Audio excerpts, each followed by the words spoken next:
Assalamualaikum, perkenalkan nama saya Maulana Apriansyah, kelas 11 T3. Dalam video ini saya akan menjelaskan salat jamaah BAB 1, pendahuluan A. Latar belakang. Salat berjamaah merupakan kewajiban bagi tiap-tiap mukmin laki-laki, tidak ada keringanan. Untuk meninggalkannya terkecuali ada unsur yang dibenarkan dalam agama. Muslim dan muttafaq alaih adalah dua dari sekian banyak sabda Rasulullah SAW yang menegaskan bahwa sholat itu amatlah penting, terutama sholat berjamaah. Tetapi dewasa ini, umat Islam tidak terlalu memperdulikan panggilan azan yang terdengar di telinganya. Banyak alasan yang didapat dari hal tersebut. Salah satunya adalah kurangnya pengetahuan umat Islam akan dalil-dalil sholat berjamaah. Maka dari itu, penulis membuat makalah yang berjudul Sholat Berjamaah yang insya Allah akan membantu pengetahuan akan pentingnya sholat berjamaah. D. Rumusan masalah. 1. Apa yang dimaksud sholat berjamaah? 2. Apa hukum dan dalil dari salat berjamaah? 3. Apa syarat dari salat jamaah? 4. Bagaimana cara melaksanakan salat jamaah? 5. Apa kedudukan imam? 6. Apa manfaat dan kesalahan yang ada di salat jamaah? C. Tujuan. 1. Untuk mengetahui pengertian salat berjamaah. 2. Untuk mengetahui hukum dan dalil salat jamaah. 3. Untuk mengetahui syarat dari salat jamaah. 4. Untuk mengetahui cara melaksanakan salat jamaah. 5. Untuk mengetahui kedudukan imam. 6. Untuk mengetahui hikmah dan manfaat sholat berjamaah. BAB 2. Pembahasan. A. Pengertian salat jamaah. Menurut bahasa, jamaah berarti sesuatu yang jumlahnya banyak. Kata A, jam'u berarti menyatukan beberapa hal terpisah. Sedang menurut istilah syariat, jamaah dipergunakan untuk sebutan sekumpulan orang yang diambil dari makna ijtima perkumpulan. Minimal, perkumpulan tersebut adalah 2 orang, yaitu imam dan makmum. Disebut salat jamaah karena adanya pertemuan orang-orang yang salat dalam bentuk perbuatan dalam tempat dan waktu yang sama. Jika mereka meninggalkan keduanya atau salah satu dari keduanya tanpa adanya sebab, maka tidak ada lagi jamaah atas hal itu. D. Hukum salat berjamaah. Para ulama ada yang menyatakan bahwa salat berjamaah hukumnya fardu kifayah. Artinya, kewajiban yang cukup dilaksanakan oleh sebagian umur saja. Jika ada sebagian umat yang melaksanakannya, maka yang lainnya tidak berdosa. Seperti halnya mengurus jenazah. Ada pula yang menyatakan bahwa salat berjamaah hukumnya sunnah muakkadah, sunnah yang ditekankan. Sebagiannya lagi ada yang menyatakan bahwa ia fardu ain, wajib bagi setiap individu yang tidak. Unsur halangan. Wanita dan lelaki yang udzur menurut pendapat ini hukumnya tidak wajib. Namun para ulama telah sepakat bahwa salat di masjid merupakan ibadah yang paling agung. Tetapi setelah itu, mereka berbeda pendapat tentang status hukum salat jamaah di masjid itu sendiri. Apakah fardu ain wajib bagi masing-masing individu atau fardu kifayah atau sunnah? Muakkad sebagai berikut. 1. Fardu ain. Ketetapan ini berasal dari Imam Ahmad dan lainnya dari para imam salaf dan fuqaha khalaf. 2. Fardu kifayah. Inilah yang rajih dalam mazhab Syafi'i, juga pendapat sebagian sahabat Malik dan pendapat dalam mazhab Ahmad. 3. Sunnah muakkad, dan itulah yang populer dari sahabat-sahabat Abu Hanifah dan mayoritas sahabat-sahabat Imam Malik serta banyak dari sahabat Imam Syafi'i, dan disebutkan satu riwayat dari Imam Ahmad. 4. Fardu ain dan syarat sahnya salat. Itulah pendapat satu kelompok dari sahabat lama Ahmad dan sekelompok ulama salaf, dan ini pula yang menjadi pilihan Ibnu Hazm dan lainnya. C. Dalil-dalil tentang salat berjamaah. Salat jamaah sangat dianjurkan oleh agama. Pahala yang didapat 27 derajat lebih besar daripada salat seorang diri. Di dalam salat jamaah terkandung nilai kebersamaan, persatuan kesatuan, dan rasa solidaritas antar sesama muslim. Karena itu, Allah menyediakan buat pelakunya pahala yang besar. 293 telah menghabarkan kepada kami Malik dari Abi Zinad, dari Arek, dari Abi Hurairah radhiyallahu anhu, bahwa Nabi SAW telah bersabda, salat berjamaah yang dilakukan salah seorang di antara kamu lebih utama daripada salat sendirian, pahalanya berlipat 25 kali. Syarat-syarat salat jamaah.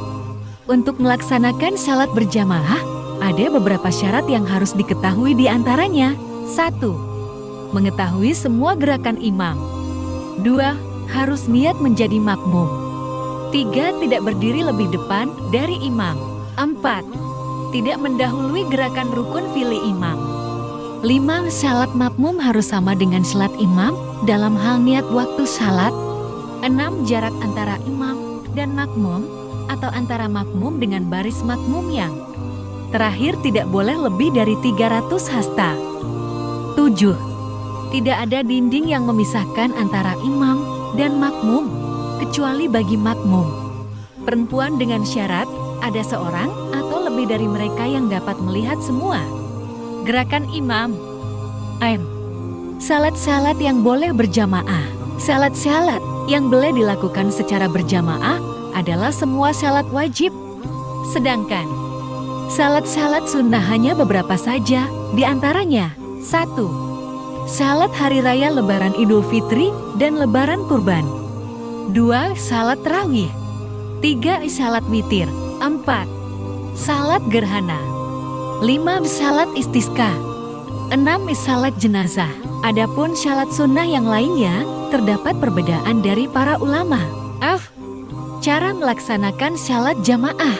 Tumit kaki-kaki dalam mengatur syaf, bukan memposisikan posisi badan. Berikut cara-cara berjamaah. 1. Posisi satu orang makmum.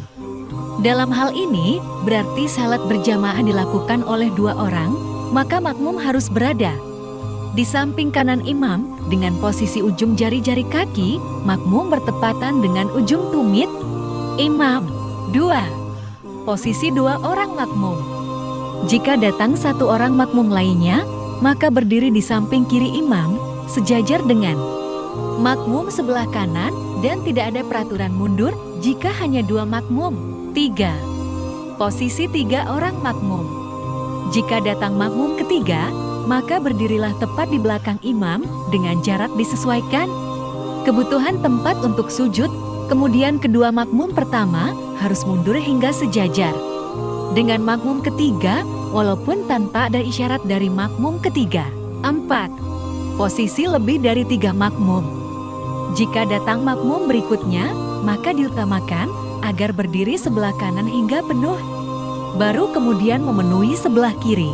Dalam salat berjamaah, ada 2 istilah yang penting kita ketahui, yaitu makmum muwafiq dan makmum masbuk. Makmum muwafiq adalah makmum yang mengikuti berjamaah sejak pertama iqamah, atau dia adalah makmum yang menyaksikan takbiratul ihram imam. Sedangkan makmum masbuk adalah makmum yang tidak menyaksikan takbiratul ihram imam. Kedudukan sebagai imam. 1. Yang boleh menjadi imam. Laki-laki makmum kepada laki-laki. B. Wanita makmum kepada laki-laki. C. Wanita makmum kepada wanita. D. Banci makmum kepada laki-laki. E. Wanita makmum kepada banci. 2. Wanita tidak boleh menjadi imam. A. Laki-laki makmum kepada wanita. B. Laki-laki makmum kepada banci. C. Banci makmum kepada banci. D. Banci makmum kepada banci. E. Orang fasih dalam Al-Quran makmum kepada yang belum fasih. H. Makmum masbuk. Dalam sholat berjamaah, ada 2 istilah yang penting kita ketahui, yaitu makmum muwafiq dan makmum masbuk.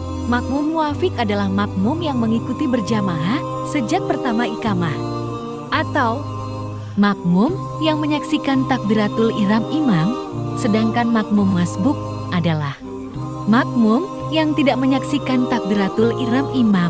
1. Ketentuan-ketentuan makmum masbuk.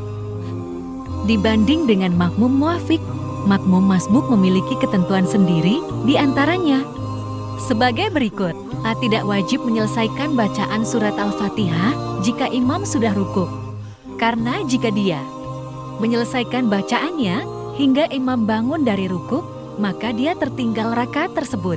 Begitu pula jika makmum masbuk tiba ketika imam rukuk, maka dia hanya wajib takbiratul ihram, kemudian langsung rukuk. B. Jika posisi makmum masbuk saling berseberangan, yaitu posisi di mana makmum masbuk turun akan rukuk, sedangkan imam naik akan i'tidal, maka makmum masbuk tidak mendapatkan rakaat tersebut. Walaupun makmum masbuk bisa langsung mengikuti gerakan imam yang manapun, namun lebih utama jika menunggu hingga imam menyelesaikan rakaat tersebut, tentunya jika bukan rakaat terakhir. D. Jika makmum masbuk hanya menemui imam ketika tasyahud akhir, maka dia tidak mendapatkan rakaat sama sekali selain mendapatkan keutamaan berjamaah. Selama imam belum selesai mengucapkan salam, maka masih boleh untuk menjadi makmum. 2. Tasyahud awal bagi makmum masbuk. Kita tentu pernah mengalami kasus, misalnya tertinggal 1 rakaat sholat zuhur. Artinya kita sebagai makmum masbuk akan mendapati rakaat pertama langsung melakukan tasyahud awal, mengikuti imam pada rakaat kedua. Yang seharusnya melakukan tasyahud awal adalah rakaat ketiga bagi imam. Dan pada rakaat terakhir imam, kita mendapati tasyahud juga, sedangkan ketika kita menambah 1 rakaat setelah salam imam, kita akan melakukan tasyahud yang ketiga. Dalam kasus seperti ini, tasyahud pertama yang kita lakukan bersama imam bukanlah tasyahud awal, melainkan tasyahud untuk menghormati jamaah. Sedangkan tasyahud pertama kita adalah pada saat tasyahud terakhir imam. 3. Menjadikan makmum masbuk sebagai imam. Sebagaimana telah dijelaskan bahwa bagi seorang tidak wajib niat menjadi imam, maka hal ini akan memperbolehkan seorang makmum masbuk yang sudah selesai dari jamaah awal menjadi imam bagi makmum masbuk berikutnya. Kasus seperti ini berlaku hingga berkali lipat kedatangan makmum masbuk lainnya. Manfaat salat berjamaah. Dengan melaksanakan salat secara berjamaah, ada beberapa manfaat yang dapat kita petik. Di antaranya, 1. Merealisasikan salat pada waktunya, karena salat pada awal waktu merupakan salah satu pekerjaan yang paling disukai Allah SWT. 2. Merespon panggilan muadzin dengan niat salat berjamaah. 3. Berjalan menuju masjid dengan tenang. 4. Allah menjadi saksi atas setiap orang yang memelihara salat berjamaah di masjid dengan penuh keimanan. 5. Setiap langkah yang diayunkan seorang muslim untuk menegakkan salat berjamaah terhitung di sisi Allah sebagai pahala dan ganjaran baginya. 6. Orang yang merealisasikan salat berjamaah akan terbebas dari perangkap setan dengan segala kejahatannya, dan dengan demikian ia telah bergabung ke dalam jamaah muslimin, sehingga setan menghindar darinya. 7. Pada salat jamaah terkandung di dalamnya makna ta'awun 'alal birri wa taqwa, menolong dalam kebijakan dan takwa serta amar ma'ruf dan nahi mungkar. 8. Di dalam salat berjamaah, suara kaum muslimin terhimpun menjadi satu, hati-hati mereka berpadu saling mengidentifikasi satu dengan lainnya sehingga tergalang rasa solidaritas di antara mereka. 9. Salat berjamaah melahirkan rasa kelembutan dan kasih sayang sesama muslim, menghilangkan sifat kesombongan dan besar diri, serta dapat mempererat ikatan persaudaraan seagama ukhuwah Islamiyah. Maka terjadilah interaksi langsung antara kalangan tua dengan yang muda dan antara orang kaya dan yang miskin. 10. Kita dapat memetik banyak pelajaran keimanan dari salat berjamaah ini. Kita dapat mendengar langsung alunan ayat-ayat Al-Quran yang menggetarkan hati. 11. Di dalam salat berjamaah juga mencerminkan di dalamnya syiar-syiar Islam dan mampu menggentarkan musuh-musuh Islam serta menggaungkan zikrullah di masjid-masjid yang didirikan atas dasar ketakwaan untuk meninggalkan dan menyebutkan namanya. 12. Dengan masuknya seorang muslim ke dalam masjid untuk memenuhi panggilan azan, juga secara tidak langsung ia telah mengajak kaum muslimin lainnya untuk ikut bergabung bersama sama dalam mendirikan salat berjamaah. 13. Dapat melaksanakan salat tahiyatul masjid ketika masuk masjid. 14. Setan menjauh darinya dikarenakan lari ketika mendengar suara azan. 15. Terbebas dari sifat nafik dan dari kesalahpahaman orang lain terhadap dirinya yang mengira bahwa ia telah meninggalkan salat yang pokok. 16. Berharap agar amin yang diucapkan dapat berbarengan dengan aminnya imam dan aminnya para malaikat. 17. Menjawab perkataan imam ketika imam mengucapkan Sami Allahu liman hamidah. J. Berbagai kesalahan dalam melaksanakan salat jamaah. 1. Mendahului gerakan imam. 2. Merendahkan takbir bagi imam. 3. Mengeraskan takbir bagi makmum. 4. Menyentuh pundak calon imam. 5. Berdiri lebih depan dari imam. 6. Berdiri terlalu jauh dari imam. 7. Tidak berniat menjadi makmum. BAB 3. Penutup. A. Kesimpulan. 1. Sholat berjamaah adalah sholat yang dilakukan secara bersama-sama, baik dua perang atau lebih dengan memilih seorang imam untuk memimpin. 2. Banyak sekali hikmah dan manfaat sholat berjamaah, diantaranya adalah setan menjauh darinya dikarenakan mendengar suara adzan, merespon panggilan muadzin dengan berniat sholat berjamaah, berharap agar amin yang diucapkan bebarengan dengan aminnya imam dan aminnya para malaikat, terhitung di sisi Allah sebagai pahala dan ganjaran baginya. Cukup sekian materi yang saya jelaskan. Mohon maaf bila ada kesalahan dan kekurangan. Wassalamualaikum warahmatullahi wabarakatuh.